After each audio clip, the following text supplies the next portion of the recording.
Hi, this is the latest video in a series about the paper Concrete Problems in AI Safety.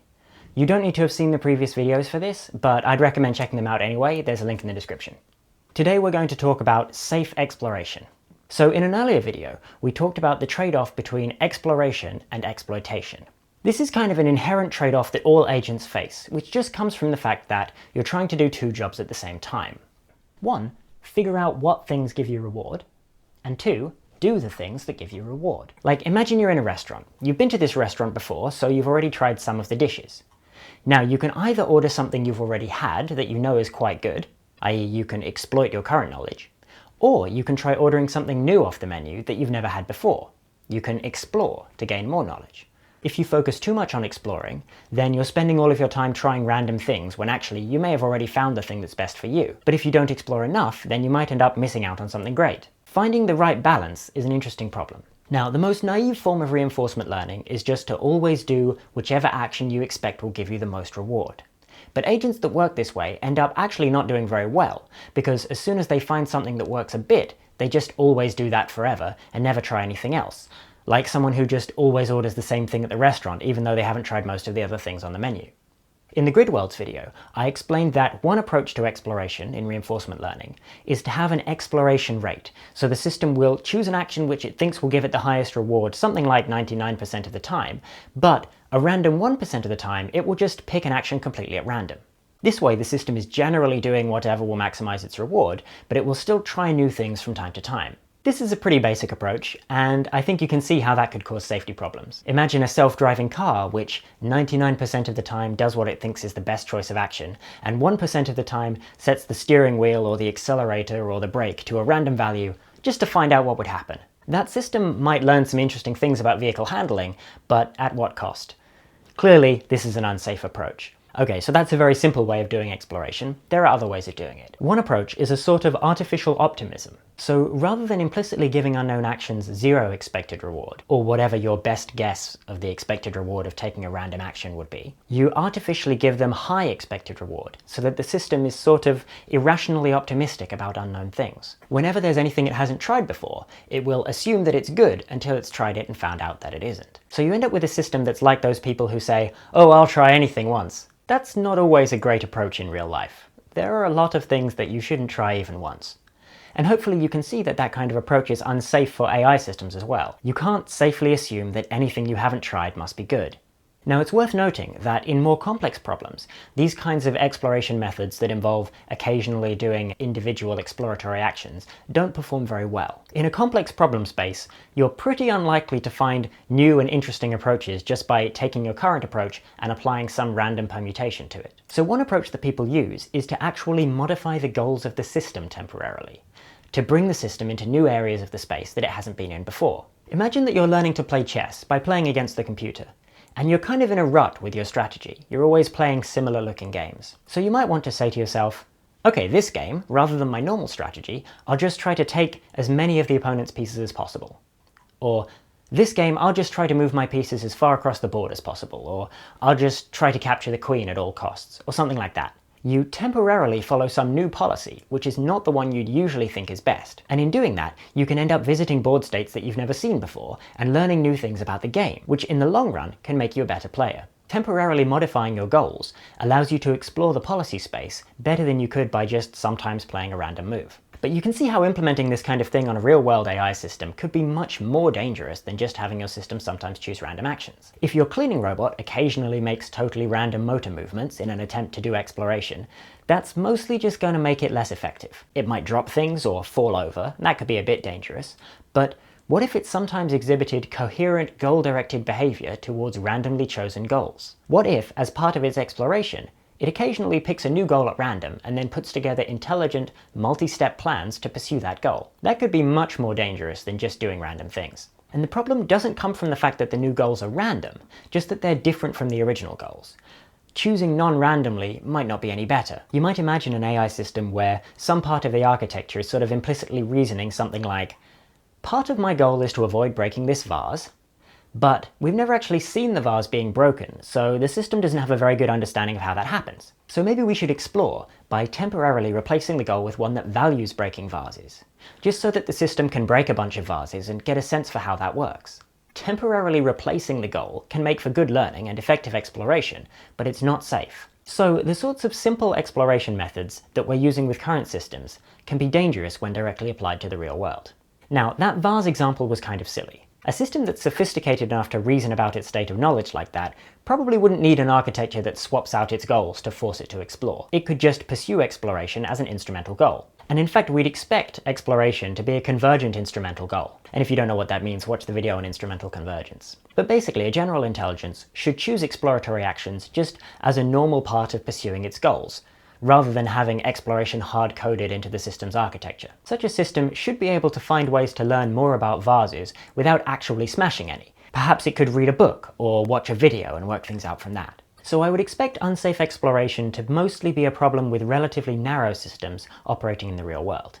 Our current AI systems and their immediate descendants, rather than something we need to worry about AGIs and superintelligences doing.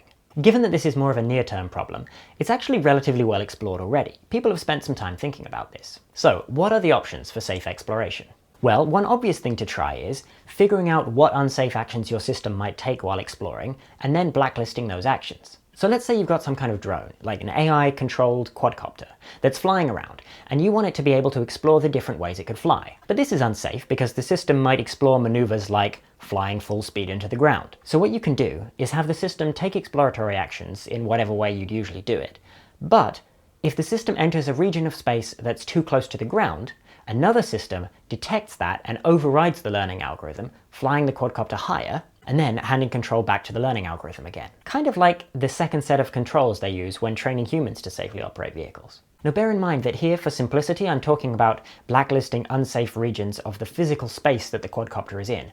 But really this approach is broader than that. You're really blacklisting unsafe regions of the configuration space for the agent and its environment. It's not just about navigating a physical space.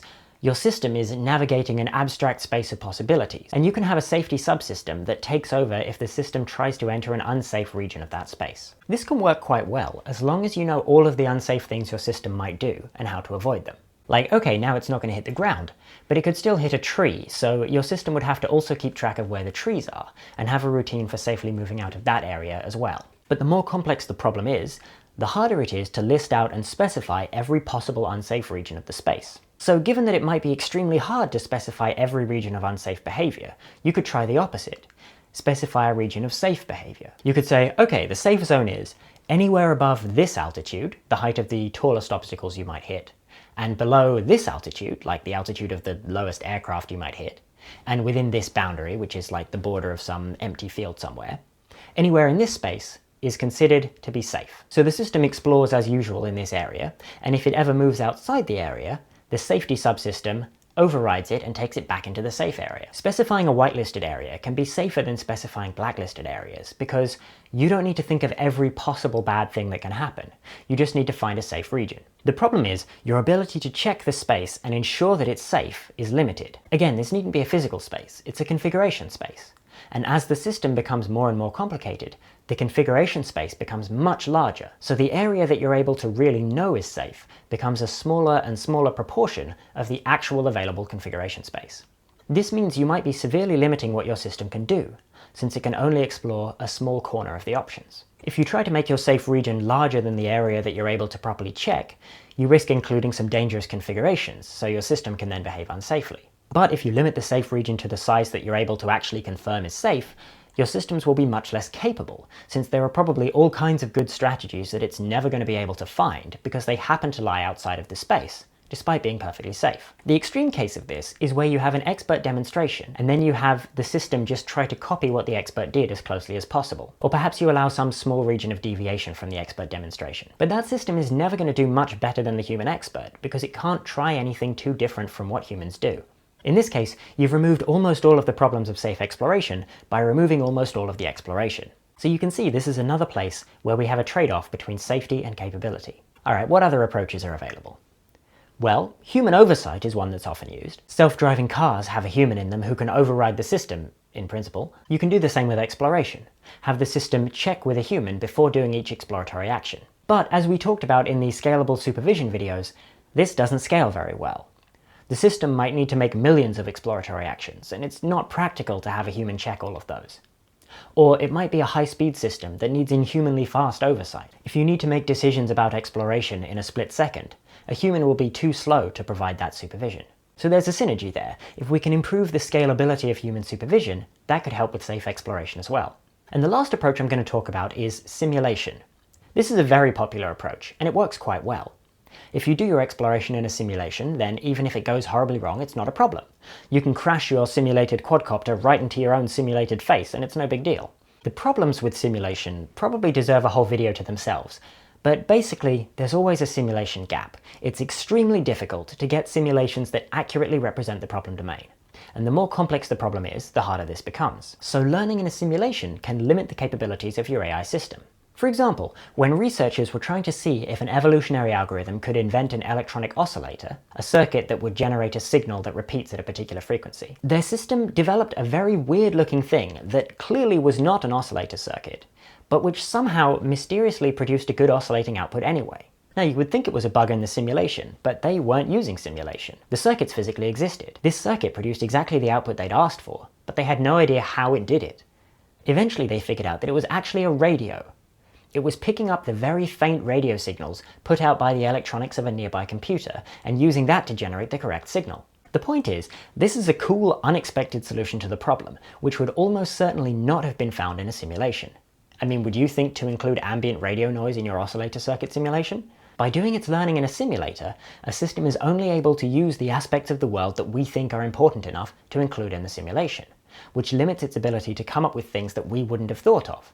And that's a big part of why we want such systems in the first place. And this goes the other way as well, of course. It's not just that things in reality may be missing from your simulation, but your simulation will probably have some things that reality doesn't, i.e. bugs. The thing that makes this worse is that if you have a smart AI system, it's likely to end up actually seeking out the inaccuracies in your simulation, because the best solutions are likely to involve exploiting those bugs. Like if your physics simulation has any bugs in it, there's a good chance those bugs can be exploited to violate conservation of momentum or to get free energy or whatever. So it's not just that the simulation may not be accurate to reality, it's that most of the best solutions will lie in the parts of the configuration space where the simulation is the least accurate to reality. The general tendency for optimization to find the edges of systems, to find their limits, means that it's hard to be confident that actions which seem safe in a simulation will actually be safe in reality. At the end of the day, exploration is inherently risky, because almost by definition it involves trying things without knowing exactly how it'll turn out. But there are ways of managing and minimizing that risk, and we need to find them so that our AI systems can explore safely.